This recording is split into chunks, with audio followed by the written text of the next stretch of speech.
ನನಗೆ ಮೆಸೇಜ್ ಕೊಟ್ಟಿದ್ದೀರಾ, ಅದು ಪ್ರತಿಯೊಂದು ಹಾಗೆ ಆಗುತ್ತೆ ಅಂತ ಹೇಳ್ತಾ ಥ್ಯಾಂಕ್ ಯು ಸರ್ ಅವಕಾಶ ಕೊಟ್ಟಿದ್ದಕ್ಕೆ. ತುಂಬಾ ಮಾತಾಡೋದಿದೆ ಬಟ್ ಎಲ್ಲರಿಗೂ ಅವಕಾಶ ಸಿಗ್ಲಿ ಅಂತ ಹೇಳ್ತಿದ್ದೀನಿ sir. Thank you so much sir. Yes, thank you so much Radha madam. ನಿಮ್ಮ ಎನರ್ಜಿ, ನಿಮ್ಮ ಜೋಶು, ನಿಮ್ಮ ಹುಮ್ಮಸ್ಸು ನಿಜವಾಗ್ಲೂ ಇದೇ ಬೇಕಾಗಿರೋದು. ಫೀಲ್ಡಿಗೆ ಹೋದಾಗ ಜನ ನೋಡೋದು ಸಮೀರ್ ಮೋದಿ ಅವರಿಗೆ ಗೊತ್ತಿಲ್ಲ, ಮೋದಿಗೆ ಪಾಠ ಗೊತ್ತಿಲ್ಲ. ನಿಮ್ಮ ಫೇಸ್ ವ್ಯಾಲ್ಯೂ, ನಿಮ್ಮ ಎನರ್ಜಿ, ನಿಮ್ಮ ಜೋಶು, ಹಾಟ್ಲಿಯಾಗಿ ಮಾತಾಡ್ತಿದ್ದೀರಾ, ಆಟಿಂದ ಬರ್ತಿದ್ದೀರಾ, ತೋಟಿಂದ ಬರ್ತಿದ್ದೀರಾ, ಅಷ್ಟೇನೆ ಬೇಕಾಗಿರೋದು. ಇವ್ರೇನ್ ಜಾಸ್ತಿ ಎಜುಕೇಶನ್ ಮಾಡಿಲ್ಲ, ಆದ್ರೆ 2ನೇ ಸಲ ಮೋದಿ ಕೈ ಗೊತ್ತಿರೋದು ಎಷ್ಟೊಂದು ಡೆಡಿಕೇಟ್ ಮಾಡ್ತಾ ಇದ್ದಾರೆ. ಫೋನಲ್ಲೇ ಮಾತಾಡಿ ಆಂಧ್ರದಲ್ಲಿ ತಿರುಪತಿನಲ್ಲಿ ಸ್ಪಾನ್ಸರ್ ಮಾಡ್ತಕ್ಕಂಥದ್ದು, ಹಾಸ್ಪಿಟಲ್ ಇಟ್ಕೊಂಡು ಇಷ್ಟೆಲ್ಲ ಹಾರ್ಡ್ ವರ್ಕ್ ಮಾಡ್ತಾ ಇದ್ದಾರೆ. ನಿಮ್ಮ ಎಕ್ಸಾಂಪಲ್ ನಾನು ಬೇರೆ ಕಡೆ ತಗೊಂತಾನೆ ಇರ್ತೀವಿ ನಾವು. ಸೊ ನೀವು ಯಾವ ತರ ಶೇರಿಂಗ್ ಇರ್ಬೇಕು, ನಿಮ್ಮ ಮೀಟಿಂಗ್ ಯಾವ ತರ ಮಾಡ್ಬೇಕು, ಡೆಮೋ ಯಾವ ತರ ಮಾಡ್ಬೇಕು, ಶೇರಿಂಗ್ ಯಾವ ತರ ಇರ್ಬೇಕು ಅನ್ನೋದನ್ನ ರಾಧಾ ಮೇಡಮ್ ಅವ್ರನ್ನ ನೀವು ಅಬ್ಸರ್ವ್ ಮಾಡಿ ಅಂತ ಹೇಳ್ತಾ ಇರ್ತೀವಿ. ಕೆಲವರು ಮಾತಾಡುವಾಗ ಅಷ್ಟೊಂದು ಸ್ಪಿರಿಟ್ ಇರೋದಿಲ್ಲ, ಬಟ್ ನೀವು ನೀವು ಮಾಡ್ತಕ್ಕಂಥ ಕೆಲಸನ ಪ್ರೀತಿಸಿದ್ದೆ ಆದಲ್ಲಿ, ಪ್ರಾಡಕ್ಟ್ ಯೂಸ್ ಮಾಡಿದ್ದೆ ಆದಲ್ಲಿ, ದೇಶಭಕ್ತಿ ಇದ್ದಿದ್ದೆ ಆದಲ್ಲಿ, ನಿಮ್ಮ ಕನಸಿನ ಬಗ್ಗೆ ಎಕ್ಸೈಟ್ಮೆಂಟ್ ಇದ್ದಿದ್ದೆ ಆದಲ್ಲಿ, ಆ ಜೋಶ್, ಆ ಸ್ಪಿರಿಟ್ ಅನ್ನೋದು ಆಟೋಮೆಟಿಕ್ ಆಗಿ ಬರ್ತಾ ಇರ್ತದೆ. ಸೊ ಅದಕ್ಕೋಸ್ಕರ ಅದಕ್ಕೆ ನೀವೆಲ್ಲರೂ ಗಮನಿಸ್ತಾ ಹೋಗಿ ಡೆಫಿನೆಟ್ಲಿ ನೀವೆಲ್ಲರೂ ಕೂಡ ರಾಧಾ ಮೇಡಮ್ ತರ ಅಂಡ್ ಬೇರೆ ಲೀಡರ್ ತರ ಅಚೀವ್ಮೆಂಟ್ ಮಾಡ್ತೀರಾ. ಮೇನ್ ಬೇಕಾಗಿರುತ್ತೆ ಪ್ಯಾಷನ್, ಅದ್ರ ತಕ್ಕಂತೆ ಒಂದು ಜೋಶ್ ಬೇಕಾಗುತ್ತೆ ಪ್ರತಿಯೊಬ್ಬರು ಕೂಡ. ಓಕೆ, ಇವಾಗ ನಮ್ಮ ದಾವಣಗೆರೆ ಭಾಗದಿಂದ ಸೊ ನಮ್ಮ ಕೊಟ್ರೇಶ್ ಅಂಡ್ ನಟರಾಜ್ ಅವ್ರ ಟೀಮ್ ಇಂದ ಸೊ ಎಕ್ಸ್ಟ್ರಾರ್ಡಿನರಿ ಕಪಲ್, ಇವರು ಮತ್ತೊಂದು ನನ್ನ ಕಣ್ಣಿ ಬಿದ್ದಿದ್ದಾರೆ. ಮುಂದಿನ ರೋಲ್ ಮಾಡಲ್ ಕಪಲ್ ಗ್ಯಾರಂಟಿ ಆಗ್ತಾರೆ. ಯಾಕೆಂದ್ರೆ ಇವ್ರ ಲೈಫ್ ತುಂಬಾ ಅಪ್ಸ್ ಅಂಡ್ ಡೌನ್ಸ್ ಆಗಿರ್ತಕ್ಕಂಥದ್ದು, ತುಂಬಾ ಏಟುಗಳು ಪೆಟ್ಟುಗಳು ಆದ್ರೂ ಕೂಡ ತುಂಬಾ ಹಾರ್ಡ್ ವರ್ಕ್ ಮಾಡ್ತಾ ಇದ್ದಾರೆ. ಬೂಟ್ ಕ್ಯಾಂಪ್ ಒಂದಿನ ಮುಂಚೆ ಗೊತ್ತಾಯ್ತು ಅವಕಾಶ, ಗಂಡ ಹೆಂಡತಿ ಇಬ್ರು ಬಂದ್ರು, ತುಂಬಾ ಕಷ್ಟದಲ್ಲಿದ್ದಾರೆ. ಈಗ ಅವ್ರ ಹಸ್ಬೆಂಡ್ ವೈಫ್ ಇಬ್ರು ಫುಲ್ ಟೈಮ್ ವರ್ಗೆ ಪ್ಲಾನ್ ಮಾಡ್ತಾ ಇದ್ದಾರೆ. ತುಂಬಾ ಆಕ್ಷನ್. ಇವ್ರ ಹಸ್ಬೆಂಡ್ ನಾಗರಾಜ್ ಅಂತ ಹೇಳಿ ಇವ್ರ ಗಂಡ ಹೆಂಡತಿ, ಅಮೇಸಿಂಗ್. ಇವ್ರ ಸ್ಟೋರಿ ಕೇಳಿ ನಾನು ಬೂಟ್ ಕ್ಯಾಂಪ್ ಅಲ್ಲಿ ಹೊರಗಡೆ ನಾನು ಸ್ಟೋರಿ ಕೇಳ್ತಾ ಇದ್ದೆ, ಕೇಳಿ ತುಂಬಾ ನನಗೆ ಎಕ್ಸೈಟ್ಮೆಂಟ್ ಬರ್ತಿತ್ತು. ಅವ್ರಿಗೆ ಹೇಳಿದೆ ಖಂಡಿತ ನೀವು ತುಂಬಾ ಇನ್ಸ್ಪೈರಿಂಗ್ ಕಪಲ್ ಆಗ್ತೀರಾ ನೀವು ಅಂತ ಹೇಳಿ. ಸೊ ಎಸ್, ಒಂದು ಸ್ಯಾಂಪಲ್ ನೋಡ್ತೀರಾ ಇವಾಗ. Pallavi madam, welcome. Good morning sir. Yes madam. ಗುರುಗಳಿಗೆ ನಾನು ಮೊದಲನೇದಾಗಿ ನಮಸ್ಕಾರ ತಿಳಿಸ್ತೀನಿ. ಯಾಕಂದ್ರೆ ನಮ್ಮ ಭಾಗದಲ್ಲಿ ದಿನಗೂಲಿ ಅನ್ನೋದು ಒಬ್ಬ ರೈತ ಹುಟ್ಟಿದಾಗಿಂದ ಕೂಲಿ ಮಾಡ್ತಾ ಇದ್ದನು, ಅವನು ಎಂಡಿಂಗ್ ಕ್ಲೋಸಿಂಗ್ ಇದ್ದಿದ್ದೆ ಕೂಲಿಯಿಂದ. ಆದ್ರೆ ನನ್ನ 20 ವರ್ಷ ಜರ್ನಿ ಕೂಡ ಹಂಗೆ ಇತ್ತು. ಅಲ್ಲಿದ್ದ ಇತ್ಲಾಗೆ ನಾನೇನ್ 3 ವರ್ಷ ಆಯ್ತು ಕಂಟಿನ್ಯೂಸ್ ಆಗಿ ಅದ್ರಲ್ಲಿ ನಾನು ತಿದ್ದಿಕೆನಕ್ ಆಯ್ತು. ಯಾಕಂದ್ರೆ ನಮ್ಮ ಅಪ್ಪ ಅಮ್ಮ ಮಾಡಿದ್ದು ಅದನ್ನೇ, ಅವ್ರ ಅಪ್ಪ ಅಮ್ಮ ಮಾಡಿದ್ದು ಅದನ್ನೇ, ಅವ್ರು ಮಾಡಿದ್ದು ಕೂಲಿ, ಇವ್ರು ಮಾಡಿದ್ದು ಕೂಲಿ, ನೆಕ್ಸ್ಟ್ ನಾನ್ ಮಾಡೋದು ಕೂಲಿ, ನನ್ ಮಕ್ಳು ಕೂಲಿ ಆಗ್ಬಾರ್ದು ಅನ್ನೋದನ್ನ ನಾನು ತಿಳ್ಕೊಂಡಿದ್ದೆ. ಯಾಕೆ ಅಂತಂದ್ರೆ ನಮ್ಮನೆಯವ್ರು ಮಾಡೋ ಅಷ್ಟು ಕೆಲಸದಲ್ಲಿ ಎಷ್ಟು ದುಡಿತಾ ಇದ್ರು ಅಂದ್ರೆ ಅಷ್ಟೇ ಕಷ್ಟ ಇತ್ತು. ಒಂದಿನ ಮನೇಲಿ ಕೂರಿದ್ರೆ ಅವ್ರು ನೆಕ್ಸ್ಟ್ ಡೇ ನಮಗೆ ಏನಕ್ಕೂ ಇರ್ತಾ ಇರ್ಲಿಲ್ಲ. ಹೆಂಗೆ ಅಂದ್ರೆ ಚಿಕ್ಕ ಮಕ್ಳು ಅವ್ರಿಗೆ ಹಾಲು ತಗೊಂಬರಕ್ ಕೂಡ ನಮ್ಮ ಹತ್ರ ಹಣ ಇರ್ಲಿಲ್ಲ, ಅಷ್ಟು ಪರಿಸ್ಥಿತಿ ಇದಿತ್ತು. ಯಾಕಂದ್ರೆ ನಮ್ಗೆ ಇಬ್ರಿಗೂ ಕೂಡ ಸರಸ್ವತಿ ಹೊಲ್ದಿಲ್ಲ ಅನ್ನೋ ಕಾರಣಕ್ಕೆ ಲಕ್ಷ್ಮಿ ಹೊಲಿಲಿಲ್ಲ. ಅದೊಂದು ತುಂಬಾ ಬೇಜಾರಿತ್ತು. ಅವ್ರಿಗೆ ಎಜುಕೇಶನ್ ಅರ್ಧ ಬರ್ಧ ಸಿಕ್ತು, ಆದ್ರೆ ಅಷ್ಟು ಕಲೆ ವಯಸ್ಸಲ್ಲೇ ಅವ್ರು ಜಾಸ್ತಿ ಕೆಲ್ಸಕ್ಕೆ ಒತ್ತು ಕೊಟ್ರು. ತುಂಬಾ ಬಡತನ ಇತ್ತು. ಯಾಕೆಂದ್ರೆ ಅವ್ರ ತಂದೆ ತಾಯಿ ಬೇರೆ ಮನೇಲಿ ವರ್ಷಕ್ಕೆ ಇಷ್ಟು ಅಮೌಂಟ್ ಅಂತ ಸಂಬಳ ಇದ್ದು ಇವ್ರನ್ನ ನಮ್ಮನೆಯವ್ರನ್ನ ಸಾಕಿರೋದು. ನನ್ನನ್ನ ಮದುವೆ ಆದ್ಮೇಲೆ ಕೂಡ ಅವ್ರಿಗೆ ಅದು ಕಂಟಿನ್ಯೂ ಆಯ್ತು. ಯಾಕಂದ್ರೆ ಆ ಬಡತನ ಅನ್ನೋದು ನಮ್ಗೆ ಮೈಗೆ ಚರ್ಮ ತರ ಅಂಟಿ ಬಿಟ್ಟು ಹೋಗ್ತಾ ಇರ್ಲಿಲ್ಲ. ಆದ್ರೆ ನಮ್ಗೆ ನಮ್ಮ ಅಪ್ಲೇನು ನಟರಾಜ್ ಸರ್ ಮತ್ತೆ ಗುರುಗಳಾದ ಕೊಟ್ರೆ ಸರ್ ನಮಗೆ ಎಂತ ದಾರಿ ಕೊಟ್ಟಿದಾರ ಅಂತಂದ್ರೆ, ಅದನ್ನ ಯಾವತ್ತು ನಾನಾಗ್ಲಿ ನಮ್ಮ ಮನೆಯವರಾಗ್ಲಿ ಮನೆ ದೇವ್ರಿಗೆ ಹೆಂಗೆ ನಾವು ಬೆಳಗ್ಗೆ ಸಂಜೆ ದೀಪ ಹಾಕ್ತಿವೋ ಹಂಗೆ ಪ್ರತಿದಿನ ನಮ್ಮ ಹೃದಯದಲ್ಲಿ ಅವ್ರ ಹೆಸರನ್ನ ನಾವು ನೆನಪಿಸ್ತೀವಿ. ಈ ಕೈ ಮುಗಿತಿದೀವಿ ಅಂತಂದ್ರೆ ದೇವ್ರು ನಮ್ಗೆ ಅನ್ನ, ಆಯಸ್ಸು, ಐಶ್ವರ್ಯ ಅದು ಕೊಡ್ಲಿ ಅಂತ ಬೇಡ್ಕೊಂತೀವಿ. ಆದ್ರೆ ನಮಗೆ ಈ ಕೊಟ್ರೆ ಸರ್, ನಮ್ಮ ಅಪ್ಲೇನ್ ಸರ್, ಅವ್ರೆಲ್ರು ಹೆಂಗೆ ಅಂತಂದ್ರೆ ಈ ಒಂದು ನಿಮಿಷಕ್ಕೆ ಎಷ್ಟು ಸತಿ ಉಸಿರಾಡ್ತೀವೋ ಅಷ್ಟು ಸತಿ ಕೂಡ ಅವ್ರಿಗೆ ಋಣಿಯಾಗಿರ್ಬೇಕು ಅನ್ನೋದನ್ನ ನಾವ್ ಈಗ್ಲೂ ಕೂಡ ಅವ್ರಿಗೆ ಗ್ರಾಟಿಟ್ಯೂಡ್ ಕೊಡ್ತೀವಿ. ಇನ್ನೊಂದು ವಿಷಯ ನಮ್ಮನವ್ರ ಬಗ್ಗೆ ನಾನು ತುಂಬಾನೇ ಹೇಳಕ್ ಇಷ್ಟಪಡ್ತೀನಿ. ಯಾಕಂದ್ರೆ ಎಲ್ಲೂ ಹೇಳಿಲ್ಲ ನಾನು. ಯಾಕಂದ್ರೆ ಅವ್ರನ್ನ ನಾನು ಹೊಗಳ್ತಾ ಹೋದ್ರೆ ನನ್ನನ್ನ ಹೊಗಳ್ತಾಳೆ ಅಂತ ಅನ್ಕೊಂತಾರೆ. ಆದ್ರೆ ನನಗೆ ಅವ್ರು ಸಿಕ್ಕಿರೋದು ತುಂಬಾನೇ ಪುಣ್ಯ.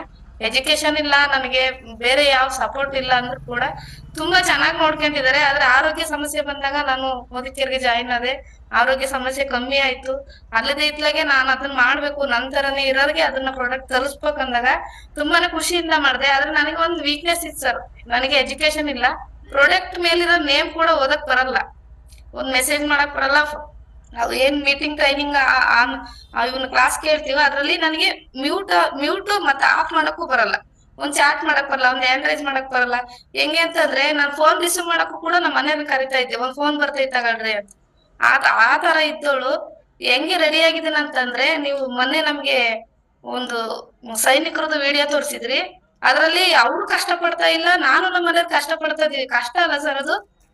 ಇದಕ್ಕೆ ಸೆಲೆಕ್ಟ್ ಆಗ್ಬೇಕು, ನಾವು ಸೆಲೆಕ್ಟ್ ಆಗ್ಬೇಕು. ಅಲ್ಲಿ ಎಷ್ಟೋ ಸಾವಿರ ಜನ ನಡುವೆ ಒಬ್ಬರನ್ನ ಕ್ಯಾಪ್ಟನ್ ಅಂತಾರಂದ್ರೆ ಅದನ್ನ ನಮಗೆ ಕೊಡ್ತಾ ಇದಾರೆ ಟ್ರೈನಿಂಗ್. ನಮ್ಮನ್ನ ಸೆಲೆಕ್ಟ್ ಮಾಡ್ತಾರೆ, ಸೆಲೆಕ್ಟ್ ಮಾಡ್ತಾರೆ. ಆ ನಿರ್ಧಾರದ ಮೇಲೆ ನಾವು ಅದನ್ನ ಚಾಲೆಂಜಸ್ ಗೆಲ್ಬೇಕು. ಸೆಲೆಕ್ಟ್ ಆಗ್ತೀವಿ ಅನ್ನೋ ನಂಬಿಕೆಯಿಂದ ನಾನು ಈ ಬಿಸ್ನೆಸ್ ನ ತಗಂದೆ. ಅದ್ ನೀವು ತೋರಿಸಿದ ವಿಡಿಯೋ ಕೂಡ ನನಗೆ ಹಂಗೆ ಅನಿಸ್ತು. ನಮ್ಮನ್ನ ಹಾಕಿದಾರಂದ್ಮೇಲೆ ಅದ್ ಕಷ್ಟ ಅನ್ಕೋಬಾರ್ದು, ನಮಗ್ ಕೊಡ್ತಿರೋ ಟೆಸ್ಟ್ ಅನ್ಕೊಂಡು ನಾವು ಅದನ್ನ ಎಕ್ಸಾಮ್ ಬರೀತಾ ಹೋದ್ರೆ ನಾವು ಸೆಲೆಕ್ಟ್ ಆಗ್ತೀವಿ. ಕ್ಯಾಪ್ಟನ್ ಆಗಿ ನಾವು ತಲೆ ಮೇಲೆ ಕ್ಯಾಪ್ ಹಾಕೊಂಡು ನಮ್ ರಾಜ ಸರ್ ಹತ್ರ, ಕೊಟ್ರೆ ಸರ್ ಹತ್ರ ನಾವು ಶಾಲ್ ಓದಿಸ್ಕೊಂಡು ಹೂನಾರ್ ಹಾಕಿಸ್ಕೊಂಡು ನಮ್ಗೆ ಜಾಬ್ ಕೊಡ್ಬೇಕಾದ್ರೆ ಎಷ್ಟು ಖುಷಿಯಿಂದ ನಮ್ಮನ್ನ ವೆಲ್ಕಮ್ ಮಾಡ್ತಾರೋ ಆತರ ನಮ್ಮನ್ನ ವೆಲ್ಕಮ್ ಮಾಡ್ತಾರಲ್ಲ ಅನ್ನೋ ಅಷ್ಟು ಡ್ರೀಮ್ ಇತ್ತು ಸರ್. ನಮಗೆ ಅಲ್ಲೊಂದು ಕನಸಿನ ಪಟ್ಟಿ ಕೊಟ್ರು ಟ್ರೈನಿಂಗ್ ಅಲ್ಲಿ. ನನಗ್ ಬರೆಯಕ್ ಬರಲ್ಲ ಸರ್, ನಿಜವಾಗ್ಲು ನಾನ್ ಬರ್ದಿರೋದು ನನಗೆ ಅರ್ಥ ಆಗ್ಬೇಕು. ಮತ್ತೆ ನೆಕ್ಸ್ಟ್ ನಮ್ಮ ಮನೆಯವ್ರ ಕೈ ಕೊಟ್ರೆ ಅದೇನು ಹೆಂಗೆ ಬರುತ್ತೆ ಅಂತ ಗೊತ್ತಾಗಲ್ಲ. ಆ ತರ ನಾನು ಒಕ್ಷಾರಿದ್ರು ಕೂಡ ನಾನು ಈ 1 ವರ್ಷದಲ್ಲಿ ನನ್ನ ಮಕ್ಳಿಗೆ ಹೋಮ್ ವರ್ಕ್ ಮಾಡಿಸ್ತಾ ಪ್ರಾಡಕ್ಟ್ ಹೆಸರು ಹೇಳ್ತಾ ಎಲ್ಲಾ ಪ್ರಾಡಕ್ಟ್ ಅಲ್ಲೂ ಇಂಗ್ಲಿಷ್ ಅಲ್ಲಿ ಇದ್ರು ಕೂಡ ನನಗೆ ಇವಾಗ ಕನ್ನಡದಲ್ಲಿ ಬರೆಯಕ್ಕೂ ಬರುತ್ತೆ, ಇಂಗ್ಲಿಷ್ ಅಲ್ಲಿ ಇರೋದು ಓದಕ್ಕೂ ಬರುತ್ತೆ ಸರ್. ನನಗೆ ಇವಾಗ ಸರಸ್ವತಿ ಒಲಿತಾ ಇರೋದು ಅಂತಂದ್ರೆ ನನಗೆ ಮೋದಿಕೇರಿಂದ ಒಲಿತಾ ಇದ್ದ ಸರ್. ನಿಜವಾಗ್ಲು ಓದಕ್ಕೆ ಆ ಟೈಮಲ್ಲಿ ನನಗೆ ಎಜುಕೇಶನ್ ಸಿಗ್ಲಿಲ್ಲ. ಆದ್ರೆ ಮೋದಿಕೇರ್ ಕಂಪ್ನಿಗೆ ನಾನು ಜಾಯಿನ್ ಆದ್ಮೇಲೆ, ಪಾರ್ಟ್ನರ್ ಆದ್ಮೇಲೆ ನನಗೆ ಸರಸ್ವತಿ ಒಲಿತಾ ಇದ್ದಾರೆ. ಅವ್ರು ಬಂದ್ರು ಅಂತಂದ್ರೆ ನಮ್ಗೆ ಎಲ್ಲಾ ಕಷ್ಟ ದೂರ ಹೋಗುತ್ತೆ, ಲಕ್ಷ್ಮಿ ಕೂಡ ನಮ್ಮ ಹತ್ರ ಬರ್ತಾಳ ಅನ್ನೋದು ಗೊತ್ತಾಯ್ತು. ಇವಾಗ ನಮ್ಮ ಮನೆಯವ್ರನ್ನ ಪರಿಚಯ ಮಾಡ್ಕೊಡ್ತೀವಿ ಸರ್.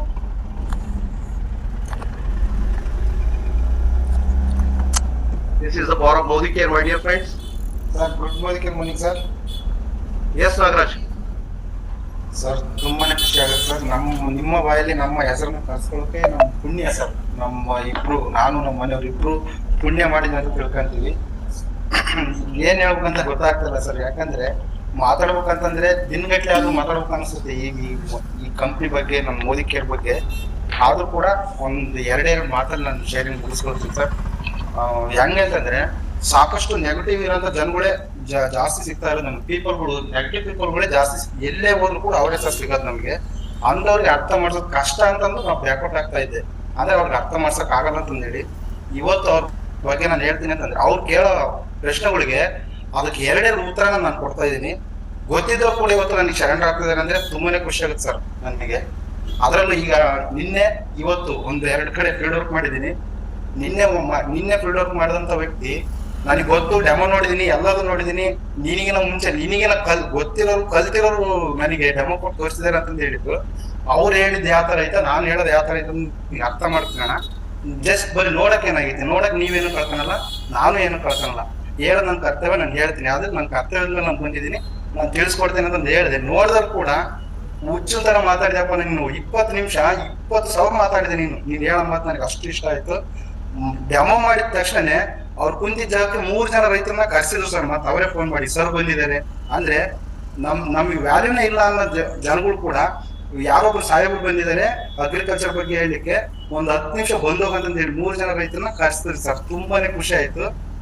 ಅದು ನನಗೆ ಆ ಒಂದು ಮಾತನ್ನ ಮಾತಾಡ್ಲಿಕ್ಕೆ ಅವಕಾಶ ಮಾಡಿಕೊಟ್ಟಿರೋದು ನನ್ನ ಹೆಮ್ಮೆಯ ಮೋದಿಕೇರ್ ಅಂತ ನಾನು ಹೇಳಿಕ್ಕೆ ಇಷ್ಟಪಡ್ತೀನಿ. Thank you much. Thank you sir. Yes, ತುಂಬಾ ಹೆಮ್ಮೆ ಅನಿಸ್ತಾ ಇದೆ, ತುಂಬಾ ಖುಷಿ ಆಗ್ತಾ ಇದೆ. ಇವ್ರ ಜೊತೆ ಇಂಟ್ರಾಕ್ಷನ್ ಮಾಡಿದಾಗ ನನಗೆ ಗೊತ್ತಾಗಿದ್ದು, ನಾನೇ ಜಸ್ಟ್ ಅದನ್ನ ಸಿಂಪಲ್ ಆಗಿ ಶಾರ್ಟ್ ಅಂಡ್ ಸ್ವೀಟ್ ಆಗಿ ಹೇಳ್ತಾ ಇದ್ದೀನಿ. ನನಗೆ ಎಷ್ಟು ಖುಷಿ ಆಯ್ತು ಅಂತ ಹೇಳಿದ್ರೆ, ಈಗಲೇ ಕಾನ್ಫಿಡೆನ್ಸ್ ನೋಡಿದ್ದೀನಿ ನಾಗರಾಜ್ ಅವ್ರ ಕಾನ್ಫಿಡೆನ್ಸ್ ಅಲ್ಲಿ ಚಿತ್ರದುರ್ಗ ಅಂಡ್ ಅವ್ರ ಊರ್ ಸುತ್ತಮುತ್ತ ಆ ಭಾಗದಲ್ಲಿ. ಸೊ ಏನು ಭರಮಸಾಗರ ಅಲ್ಲಿ ಸುತ್ತಮುತ್ತ 100 ಜನ ಬಿಟ್ಟೋಗಿರೋರು ಸಿಕ್ಕಿದಾರಂತೆ, ಮೋದಿಕೇರ್ ಬಿಟ್ಟೋಗಿರೋರು. ಇವ್ರು ಕಾನ್ಫಿಡೆಂಟ್ ಆಗಿ ಅರ್ಥ ಮಾಡಿಸ್ತಾ ಇದ್ದಾರೆ. ಇಲ್ಲ ನೀವು ಬಿಟ್ಟೋಗಿದ್ದೀರಾ ಅಂತ ಹೇಳಿದ್ರೆ ಯಾವುದೋ ಕಾರಣಕ್ಕೆ ಮೋಸ್ಟ್ಲಿ ನಿಮಗೆ ಅದ್ರ ಬಗ್ಗೆ ಜ್ಞಾನ ಇಲ್ಲ, ಬಟ್ ಜ್ಞಾನ ಪಡಿಬೇಕು ನೀವು ಅಂತಕ್ಕಂಥದ್ದನ್ನ ಅರ್ಥ ಮಾಡಿಸಿದಾಗ ಅವರೆಲ್ಲರೂ ಕೂಡ ಎಸ್ ಹೌದು ಅಂತ ಹೇಳಿ ಗೊತ್ತಾಗ್ತಿದೆ ಅವರಿಗೆ. ಅದು ಗೊತ್ತಾಗಿ ಏನಾಗ್ತಿದೆ ಅಂತ ಹೇಳಿದ್ರೆ, ಸೊ ಆ ಒಂದು ಡಿಫ್ರೆನ್ಸ್ ಅರ್ಥ ಆಗ್ತಿದೆ. ಎಂತ ನೆಗೆಟಿವ್ ಪಾಸಿಟಿವ್ ಮಾಡ್ತಾ ಇದ್ದಾರೆ ಅಂಡ್ ತುಂಬಾ ಹಾರ್ಡ್ ವರ್ಕ್ ಮಾಡ್ತಾ ಇದ್ದಾರೆ. ತುಂಬಾ ದೂರದ ಊರಿಗೆ ಹೋಗ್ಬಿಟ್ಟು ಇವರು ಬಿಸ್ನೆಸ್ ಅನ್ನ ಕಟ್ತಾ ಇದ್ದಾರೆ. ಸೊ ನೆಗೆಟಿವಿಟಿನ ಅಲ್ಲಿ ಅದನ್ನ ಹ್ಯಾಂಡಲ್ ಮಾಡ್ತಾ ಇದ್ದಾರೆ. ಎಸ್ಪೆಷಲಿ ಏನು ಪಲ್ಲವಿ ಅವ್ರು ಮಾತಾಡಿದ್ರು, ಅನ್ಬಿಲಿಯಬಲ್, ಯಾರು ಹೇಳಕ್ಕಾಗಲ್ಲ ಇವ್ರು ಕೂಲಿ ಮಾಡ್ತಿರೋದು ಅಥವಾ ಇವ್ರು ಎಜುಕೇಶನ್ ಇಲ್ಲ ಅಂತ ಹೇಳಿ. ಆದರೆ ಪ್ರತಿಯೊಂದು ಮಾತಾಡಿದ್ದು ಕೂಡ ಎಷ್ಟೊಂದು ಮೆಚುರಿಟಿ ಇದೆ ಅಂತ ಹೇಳಿದ್ರೆ ನಿಜವಾಗ್ಲೂ ತುಂಬಾ ಥ್ರಿಲ್ಲಿಂಗ್ ಅನಿಸ್ತಾ ಇದೆ. ಯಾಕೆ ನಾವು ಮೋದಿಕೇರ್ನ ಸೀರಿಯಸ್ ಮಾಡಬೇಕು, ಯಾಕೆ ನಾವು ಜನಗಳನ್ನ ಎಂಪವರ್ ಮಾಡ್ಬೇಕು ಅಂತ ಹೇಳಿ. ಇವರಲ್ಲಿ ಕೂಲಿ ಮಾಡುವವರ ಮೆಂಟಾಲಿಟಿ ಇಲ್ಲ. ಇವ್ರ ಜೀವನದ ಪರಿಸ್ಥಿತಿ ಆ ತರ ಇದು, ಕೂಲಿ ಮಾಡ್ತಿರ್ಬೋದು, ಆದ್ರೆ ಯಾವುದು ಕಳಪೆಯ ಒಂದು ವೃತ್ತಿ ಅಲ್ಲ ಅದು. ಆದರೆ ಅಲ್ಲಿ ಥಿಂಕಿಂಗ್ ಮಾತ್ರ ಮಿಲಿಯನರ್ ಮೆಂಟಾಲಿಟಿ ಇದೆ. ಹಾಗಾಗಿ ಇವರು ತುಂಬಾ ಬೆಳೀತಾ ಇದ್ದಾರೆ. ಕೆಲವರು ಅವರು ಎಜುಕೇಶನ್ ಇರಲ್ಲ, ಆದ್ರೆ ಆರ್ಡಿನರಿ ಜಾಬ್ ಮಾಡ್ತಿರ್ತಾರೆ, ಆದ್ರೆ ಥಿಂಕಿಂಗು ಆರ್ಡಿನರಿ ಇರ್ತದೆ. ಬಟ್ ಇವ್ರದ್ದು ಥಿಂಕಿಂಗ್ ಎಕ್ಸ್ಟ್ರಾರ್ಡಿನರಿ ಇದೆ. ಇದು ನಮಗೆ ತುಂಬಾ ಶಕ್ತಿ ಕೊಡ್ತಾ ಇದೆ. ಸೊ ಅದಕ್ಕೋಸ್ಕರ ವೆರಿ ವೆರಿ ಇಂಪಾರ್ಟೆಂಟ್ ಏನು ಅಂತ ಹೇಳಿದ್ರೆ ಇಲ್ಲಿ ನಾವು ಅಬ್ಸರ್ವೇಷನ್ ಮಾಡ್ಬೇಕಾಗಿರೋದು ಇವರ ಒಂದು ತಪನೆ, ಇವ್ರು ಎಷ್ಟು ಒಂದು ಕಲಿತಾ ಇದ್ದಾರೆ ಅಲ್ಲಿ ಹೊರಗಡೆ ಫೀಲ್ಡ್ ಅಲ್ಲಿ ಇವರಿಗೆ ಬೆಳೆಯಕ್ಕಾಗಿಲ್ಲ. ಹೊರಗಡೆ ಫೀಲ್ಡ್ ಅಲ್ಲಿ ಕೂಲಿ ಮಾಡಿದ್ರೆ ಇವತ್ತು ಆ ಒಂದು ಮನೆಗೆ ರೇಷನ್ ತರಬೇಕು ಅಂತ ಫ್ಯಾಮಿಲಿ ಇವತ್ತು ಇಷ್ಟೊಂದು ಬೆಳೀತಿದ್ದಾರೆ. ಅಂಡ್ ದುಡ್ಡು ಇಲ್ಲದೆ ಇದ್ರೂ ಕೂಡ ಇವರು ಸಾಲ ಮಾಡಿ ಟ್ರೈನಿಂಗ್ ಬಂದಿರೋದು, 5,000 ಇನ್ವೆಸ್ಟ್ಮೆಂಟ್ ಮಾಡಿ. ಇದು ರಿಯಲಿ ಬೆಳಿಬೇಕು ಅನ್ನೋ ಮೆಂಟಾಲಿಟಿ. ಸೊ ಏನು ಒಂದು 30% ಬಿಲೋ ಪಾವರ್ಟಿ ಲೈನ್ ಅಲ್ಲಿ ಇದ್ದವರು ನೆಕ್ಸ್ಟ್ ಖಂಡಿತ 5% ಟಾಪ್ ಲಿಸ್ಟ್, 2% ಟಾಪ್ ಲಿಸ್ಟ್, ಮುಂದೆ ಒಂದಿನ ಇವರು ಟ್ಯಾಕ್ಸ್ ಕಟ್ಟಂಗ್ ಆಗ್ತಾರೆ ಅಂಡ್ ಟೀಮ್ ಕಟ್ತಾರೆ. ಇವತ್ತು ನೋಡಿ ಎಷ್ಟು ರೆಸ್ಪೆಕ್ಟ್ ಸಿಗ್ತಾ ಇದೆ. ಹಳ್ಳಿಗಳಿಗೆ ಹೋದಾಗ ಇವ್ರು ಮಾತಾಡೋ ರೀತಿ ನೋಡಿ ಅಂಡ್ ಎಲ್ಲರೂ ಕೂಡ ಜನಗಳು ಇಷ್ಟಪಡ್ತಾ ಇದ್ದಾರೆ.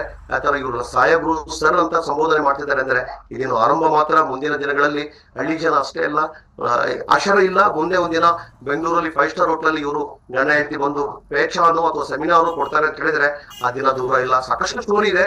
ಸೊ ನಮ್ಮ ಮೋದಿ ಕೇರ್ನಲ್ಲಿ ಆ ದೊಡ್ಡ ಸ್ಟೋರಿಗೆ ಇವರು ಕೂಡ ಸೇರ್ಪಡೆ ಆಗ್ತಾರೆ ಅಂತ ನಮ್ಮ ಒಂದು ಆಶಾಭಾವನೆ, ನಮ್ಮೆಲ್ಲರ ಒಂದು ಸಪೋರ್ಟ್, ನಮ್ಮೆಲ್ಲರ ಒಂದು ಡಿಕ್ಲರೇಷನ್ ಅಂಡ್ ಹ್ಯಾಂಡ್ ಹೋಲ್ಡಿಂಗ್ ಮಾಡೋಣ. ಇವರೆಲ್ಲರಿಗೂ ಕೂಡ ಇಂಥವ್ರಿಗೆ ನಾವು ಜಾಸ್ತಿ ಸಪೋರ್ಟ್ ಮಾಡೋಣ. ಯಾಕೆಂದ್ರೆ ಸೊ ಫಸ್ಟ್ ಕ್ಲಾಸ್ ಬರೋರು, ಡಿಸ್ಟಿಂಕ್ಷನ್ ಬರೋರು ರ್ಯಾಂಕ್ ಬರ್ತಾರೆ ಅಂದ್ರೆ ಇಟ್ಸ್ ವೆರಿ ಗುಡ್ ಅಂತ ಹೇಳ್ಬೋದು. ಬಟ್ ಫೇಲ್ ಆಗ್ತಕ್ಕಂಥವ್ರು ರ್ಯಾಂಕ್ ಬರ್ತಾರೆ ಅಂತ ಹೇಳಿದ್ರೆ ಅದು ಪವಾಡನೆ ಅಂತ ಹೇಳ್ಬೋದು. ಆ ಪವಾಡ ಮೋದಿ ಕೇರಳ ಆಗ್ತಾ ಇದೆ. ಇನ್ನೂ ಈ ತರದ ಸ್ಟೋರಿ ಲಕ್ಷಾಂತರ ಜನಕ್ಕೆ ಇನ್ಸ್ಪಿರೇಷನ್ ಕೊಡ್ಲಿ. ಅಂಡ್ ಇದಕ್ಕೆ ಕಾರಣ ಆಗಿರ್ತಕ್ಕಂಥ ನಮ್ಮ ಪಟ್ರೇಶ್ GM really hats off.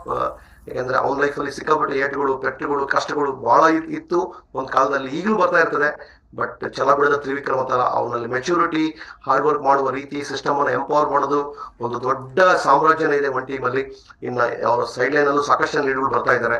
So ಇದು ಮೋದಿ ಕೇರಿಂದ ದೊಡ್ಡ ಒಂದು ಎಕ್ಸ್ಟ್ರಾರ್ಡಿನರಿ ಒಂದು ಗ್ರೋತ್ ಆಗ್ತಾ ಇದೆ. ರಿಯಲಿ ತುಂಬಾ ಖುಷಿ ಆಗ್ತಾ ಇದೆ. ಓಕೆ, ಸೊ ಥ್ಯಾಂಕ್ ಯು ಇಬ್ರಿಗೂ. ನಿಮ್ಮ ಕಪಲ್ ಏನಿದ್ದೀರಾ, Pallavi madam and Nagaraju, salute to both of you. Okay, ಈಗ ಸಂಜಿತಾ ಭಾನು ಅವ್ರನ್ನ ವೆಲ್ಕಮ್ ಮಾಡ್ತಾ ಇದ್ದೀನಿ. Yes madam.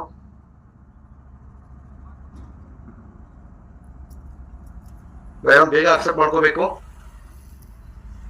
ಓಕೆ, ಮುಂದೆ ಹೋಗ್ತೀನಿ. ನಾಗಲಿಂಗಯ್ಯ ಅವ್ರನ್ನ ವೆಲ್ಕಮ್ ಮಾಡ್ತಾ ಇದ್ದೀನಿ.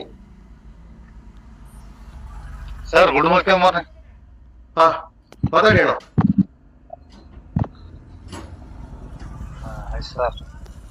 ಸರ್ ಈಗ 3ನೇ ತಿಂಗಳು ಕಂಪ್ಲೀಟ್ ಆಗಿ 4ನೇ ತಿಂಗಳಿಗೆ ಕಾಲಿಡ್ತಾ ಇದ್ದಾನೆ ಶ್ರೀಲಂಕಾ ಟ್ರಿಪ್ ಅನ್ನ. ಆಮೇಲೆ ರೈತರಿಗೆ ತೋಟಕ್ಕೆ ಹಾಕ್ಸಿದ್ದೆ, ತುಂಬಾ ಚೆನ್ನಾಗ್ ಬಂತು ಸಂಗ್ರ ಅಂತ ಹೇಳಿದ್ರು. ಸ್ಪ್ರೇ ಮಾಡ್ಸಿದ್ದೆ ತೋಟಕ್ಕೆ, ಆಕ್ಟಿವಿಟಿ ಜೈಮು ರಾಣಿ ಅಂತ